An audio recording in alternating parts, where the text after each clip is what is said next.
ভাষা এখন বড় হয়ে গিয়ে তারা নছিলেন বহুতজন আছে কোনোদিন দেখা সাক্ষাৎ না হইলেও নছিলেন। অন্তর্বর্তী সরকারের প্রধান উপদেষ্টা হিসেবে দায়িত্ব গ্রহণের পর প্রথমবারের মতো নিজ জন্মভূমিতে এলেন অধ্যাপক ডক্টর ইউনূস। বুধবার সকালে চট্টগ্রাম পৌঁছেই সবার আগে বন্দর পরিদর্শন করেন তিনি। এরপর বেলা 11টায় চট্টগ্রাম সার্কিট হাউসে ভিত্তিপ্রস্তরের স্মারক ফলক উন্মোচনের মাধ্যমে চট্টগ্রামের বহুল প্রতীক্ষিত কর্ণফুলী নদীর উপর কালুরঘাট রেলসহ সড়ক সেতু নির্মাণের আনুষ্ঠানিক উদ্বোধন করেন প্রধান উপদেষ্টা। এদিন বিকেলে চট্টগ্রাম বিশ্ববিদ্যালয়ের পঞ্চম সমাবর্তনে প্রধান বক্তার আসনে বসেন ডক্টর ইউনূস। বিশ্ববিদ্যালয়ের কেন্দ্রীয় খেলার মাঠে আয়োজিত এই অনুষ্ঠানে 2011 থেকে 2023 শিক্ষাবর্ষের প্রায় 22,600 জন শিক্ষার্থীকে সনদ এবং 22 জনকে পিএইচডি ডিগ্রি প্রদান করা হয়।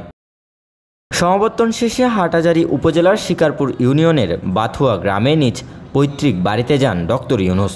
সফরের শেষ পর্বে ঐতিহাসিক জোবরা গ্রাম পরিদর্শন করেন তিনি, যেখানে তিনি ক্ষুদ্র ঋণ ধারণার বাস্তব প্রয়োগ শুরু করেছিলেন।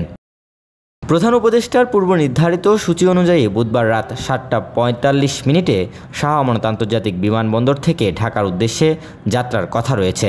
সম্ভাব্য রাত 8:45 হজরত শাহজালাল আন্তর্জাতিক বিমানবন্দরে পৌঁছাবেন তিনি। Desk report, news now 24।